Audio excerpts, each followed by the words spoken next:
হাই বন্ধু-বান্ধৱীসকল, welcome জানিছোঁ এলিমেডিচিন YouTube চেনেললৈ। মই ফজিলুল কৰিম, বেচেলাৰ অফ ফাৰ্মাচিষ্ট। বন্ধু-বান্ধৱীসকল, মই আজি এটা নতুন টপিক লৈ আপোনালোকৰ সন্মুখত আহিছোঁ। আজিৰ টপিকটো অত্যন্ত গুৰুত্বপূৰ্ণ হয়, অত্যন্ত দৰকাৰী হয়, গতিকে ভিডিঅ'খন শেষ লৈ চাওক। আজিৰ টপিকটো হ'ল ৰসুভিট 10 mg টেবলেট। আপোনালোকে স্ক্ৰীনতো চাই আছে। এই টেবলেটটো কি বেমাৰ হ'লে আমি খাব পাৰোঁ, বা ইয়াৰ খোৱাৰ নিয়ম কি, ইয়াৰ ছাইড ইফেক্ট কি, বা কি কম্পজিশ্যনত বনোৱা হৈছে, কিমান দামত আমি পাম, সকলো তথ্য জানিবলৈ আমি চেষ্টা কৰিম। বন্ধু-বান্ধৱীসকল, ভিডিঅ'খন আৰম্ভ কৰাৰ আগত যিবোৰ বন্ধু-বান্ধৱীসকলে মোৰ ভিডিঅ'খন নতুন চাই আছে, মোৰ চেনেলখন নতুন চাই আছে, নিশ্চয় ছাবস্ক্ৰাইব কৰিবলৈ নাপাহৰিব, বেল আইকন টিপিবলৈ নাপাহৰিব। কিন্তু নতুন ভিডিঅ' আপোনালোকে পাই থাকিব, নতুন মেডিচিনৰ বিষয়ে বা ঔষধৰ বিষয়ে আপোনালোকে জানিব পাৰিব। এইখিনিকৈ মই ভিডিঅ'খন আৰম্ভ কৰিব লৈছোঁ। বন্ধু-বান্ধৱীসকল, ৰসুভিট 10 mg টেবলেট প্ৰথমজন কোনটো কোম্পানী বনাইছে? এইটো অজন্তা ফাৰ্মা লিমিটেড। এইটো এটা ভাল কোম্পানী, পুৰণা কোম্পানী। ইয়াৰ প্ৰায়বোৰ মেডিচিন ৰিজাল্ট অত্যন্ত ভাল হয়। তাৰে মাজত এই ৰসুভিট টেবলেটটো অত্যন্ত ভাল হয়। বন্ধু-বান্ধৱীসকল, এতিয়া যেন কি কম্পজিশ্যনে বনোৱা হৈছে, ইয়াতে মাত্ৰ এটা কম্পজিশ্যন বা এটা মলিকুলাৰ বনোৱা হৈছে। ইয়াতে দিয়া আছে ৰসুভেষ্টাটিন টেবলেট 10 mg। এই এটা মলিকুলাৰে এই টেবলেটটো বনোৱা হৈছে। বন্ধু-বান্ধৱীসকল, এতিয়া আমি জানিম এই টেবলেটটো আচলতে কি বেমাৰ হ'লে আমি খাব পাৰোঁ বা ডক্টৰবিলাকে প্ৰেছক্ৰিপশ্যন।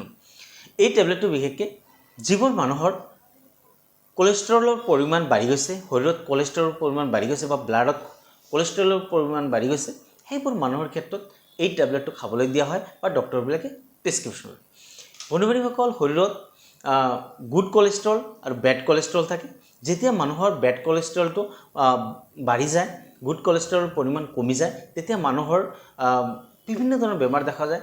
যেনে জীৱন মানুহৰ বেড কোলেষ্ট্ৰলটো বাঢ়ি যায়, তেতিয়া ব্লাডত বেড কোলেষ্ট্ৰল পৰিমাণৰ ক্ষেত্ৰত ৰক্ত চলাচল কৰাত অসুবিধা হয়, বা আপোনাৰ হাৰ্টৰ প্ৰব্লেম দেখা যায়, বা হাৰ্টত ব্লাডটো যাই নাপায়, বা নচবিলাক ব্লক হৈ যায় কিছুমানৰ, বা অত্যন্ত কোলেষ্ট্ৰল বাঢ়ি যোৱাৰ ফলত পৰ্যাপ্ত পৰিমাণৰ ব্লাড বিভিন্ন হীৰাৰে যাব নোৱাৰে। তেতিয়া মানুহজনৰ বিভিন্ন ধৰণৰ অসুবিধা হয়। লাহে হাৰ্ট এটাকো হৈ যায়, বা হাৰ্টৰ প্ৰব্লেম আহি যায়, বা বিভিন্ন ধৰণৰ প্ৰব্লেম দেখা যায়। মানুহজন কমজোৰ হৈ যায়, বা শৰীৰত বিভিন্ন ধৰণৰ বেমাৰ দেখা যায়। সেই ক্ষেত্ৰত এই টেবলেটটো খাবলৈ দিয়া হয়। অৰ্থাৎ তেতিয়া বেড কোলেষ্ট্ৰলটো কমোৱাৰ ক্ষেত্ৰত এই ৰসুভিট 10 mg টেবলেটটো ডক্টৰবিলাকে প্ৰেছক্ৰিপশ্যন কৰে বা খাবলৈ দিয়ে। বন্ধু-বান্ধৱীসকল, এতিয়া আমি জানিম এই টেবলেটটো আমি কেনেদৰে খাম বা খোৱাৰ নিয়ম কি। এই টেবলেটটো বিশেষকৈ ৰাতি খালে ভাল। ভাত খোৱাৰ পিছত এটাকে ডেইলি কণ্টিনিউ খাব লাগে, কিয়নো ৰাতি বেড কোলেষ্ট্ৰলটো কমি যায় আৰু গুড কোলেষ্ট্ৰলটো বাঢ়ে বেছি। গতিকে দিনতকৈ ৰাতি খালে বেছি কাম দিয়ে বা অতি ৰিজাল্টটো ভাল দেখা যায়। গতিকে ৰাতি আপোনালোকে ভাত খোৱাৰ পিছত এটাকে টেবলেট খাব। আৰু এতিয়া আমি জানিম এই টেবলেটটো কিবা ছাইড ইফেক্ট আছে নেকি। বন্ধু-বান্ধৱীসকল, এই টেবলেটটো এনেকুৱা ধৰণৰ ছাইড ইফেক্ট নাই বা ছাইড ইফেক্ট দেখা নাযায়। কিন্তু তথাপি এই টেবলেটটো খোৱাৰ ফলত যদি খোৱাৰ লগে লগে ডিচেণ্ট্ৰি হৈ যায়, পেটখন ফুলি যায়, বমি হৈ যায়, বা শৰীৰত এলাৰ্জেটিক কিবা প্ৰব্লেম দেখা পায়, তেনেহ'লে খোৱাটো বন্ধ কৰি দিব। বন্ধ কৰি ডক্টৰৰ পৰামৰ্শ ল'ব।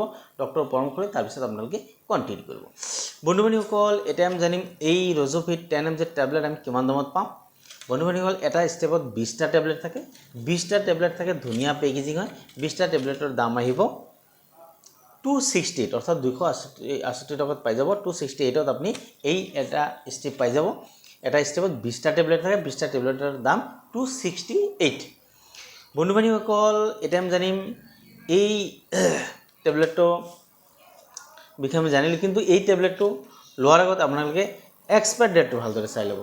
এইটো 12/2025 বনোৱা হৈছে আৰু 11/2029লৈকে এই টেবলেটটো খাব লাগিব। বন্ধু-বান্ধৱীসকল, যিকোনো ধৰণৰ মেডিচিন লোৱাৰ আগত এক্সপায়াৰ ডেটটো ভালদৰে চাই ল'ব। কিন্তু কেতিয়াবা ফাৰ্মাচিষ্টৰ ভুলতে হওক বা আপোনাৰ নিজৰ ভুলতে হওক, এক্সপায়াৰ হৈ যায় মেডিচিন খোৱাৰ ফলত বিভিন্ন ধৰণৰ অসুবিধা, বিভিন্ন ধৰণৰ প্ৰব্লেম বা বিভিন্ন ধৰণৰ ছাইড ইফেক্ট দেখা যায়। বন্ধু-বান্ধৱীসকল, যদি আপোনালোকৰ কোলেষ্ট্ৰলৰ পৰিমাণ বাঢ়ি গৈছে, তেনেহ'লে আপোনালোকে ৰসুভিট 10 mg টেবলেটটো খোৱা ষ্টাৰ্ট কৰক। খোৱাৰ আগতে এবাৰ ডক্টৰৰ পৰামৰ্শ নিশ্চয় ল'ব আৰু ইয়াৰ ৰিজাল্ট অত্যন্ত ভাল পাব। বন্ধু-বান্ধৱীসকল, আজি আমি ৰসুভিট 10 mg টেবলেটৰ বিষয়ে আমি ৰিভিউ কৰিলোঁ। ইয়াৰ বিষয়ে আমি জানিলোঁ। ইয়াৰ বিষয়ে যদি কিবা জানিবলগীয়া আছে, নিশ্চয় আপোনালোকে কমেণ্ট বক্সত কমেণ্ট কৰিব। লাইক আৰু ছাবস্ক্ৰাইব কৰিবলৈ নাপাহৰিব। লগতে এই টেবলেটটো খাই যদি আপুনি ভাল পাইছে, উপকাৰ পাইছে, নিশ্চয় আপোনালোকে শ্বেয়াৰ কৰিবলৈ নাপাহৰিব। এইখিনিকৈ মই আজিৰ ভিডিঅ'খন শেষ কৰিছোঁ। থেংক ইউ, ধন্যবাদ।